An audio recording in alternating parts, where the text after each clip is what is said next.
Hello बच्चों, let's read the question. The question says the self inductance of a straight conductor is.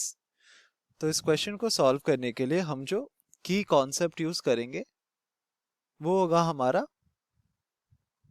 Understanding of self inductance. कि self inductance जो होता है, पहले हम उस टर्म को समझेंगे कि इसका मतलब क्या है for a given conductor, and then फिर उस डेफिनेशन से ही हमको इसका लॉजिकल आंसर मिल जाएगा।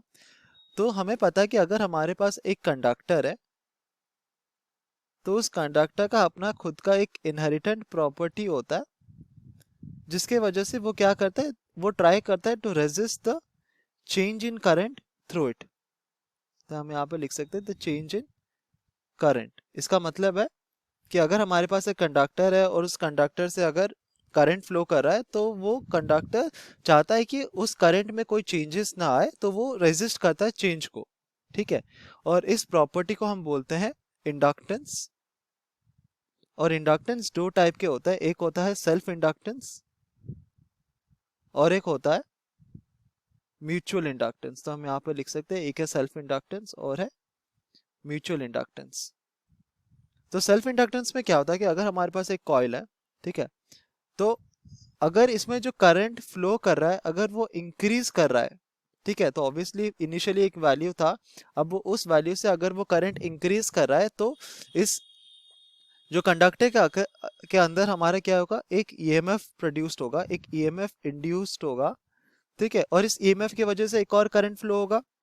ठीक है, लेट अस अज्यूम कि वो करंट है I dash.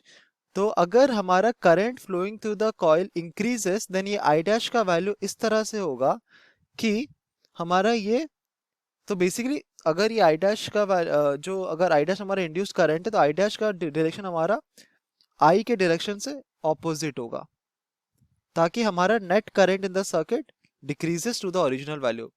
On the reverse, अगर हमारा जो करंट है अगर वो हमारे कंडक्टर से जो फ्लो कर रहा है अगर वो over a period of time decrease कर रहा है, देन हमारा जो इंड्यूस्ड ईएमएफ की वजह से अगर जो करंट प्रोड्यूस होगा आई डैश, तो ये I dash will be in the direction of, तो हम यहाँ पे लिख सकते हैं it will be in the direction of I. क्योंकि अगर दोनों सेम डायरेक्शन में होंगे तो नेट करंट क्या होगा, आई प्लस आई डैश, ताकि हमारा जो टोटल करंट है जो कि हमारे कंडक्टर से फ्लो कर रहा है वो अपने ओरिजिनल वैल्यू पे आ जाए। ठीक है, क्योंकि ओरिजिनल वैल्यू जो था वो हायर था और हमारा डिक्रीज कर रहा है। तो बेसिकली सेल्फ इंडक्टेंस में क्या होता है ना कि हमारा जो इंड्यूस्ड ईएमएफ होता है it always tries to oppose the factor that is producing it. अगर हमारा जो इंक्रीजिंग फैक्टर है तो वो उसको डिक्रीज करने की कोशिश करेगा, वैसे अगर हमारा फैक्टर डिक्रीज कर रहा है देन वो उसको इंक्रीज करने की कोशिश करेगा। ये सेल्फ इंडक्टेंस में होता है। अभी क्वेश्चन में हमें कहा गया है कि what is the self inductance of a straight conductor. तो हमें पता है कि सेल्फ इंडक्टेंस जो होता है that is a property of a coil, and a coil has n number of turns. ठीक है, और हमारा जो सेल्फ इंडक्टेंस होता है L that is proportional to the number of turns that a given coil has.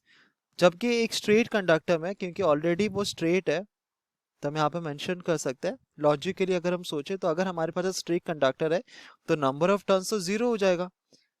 तो since L is directly proportional to L, तो हम बोल सकते हैं कि हमारा self inductance for the given conductor will be equal to zero. तो option A हमारा करेक्ट ऑप्शन हो जाएगा। Hope you understood it well. Best of luck.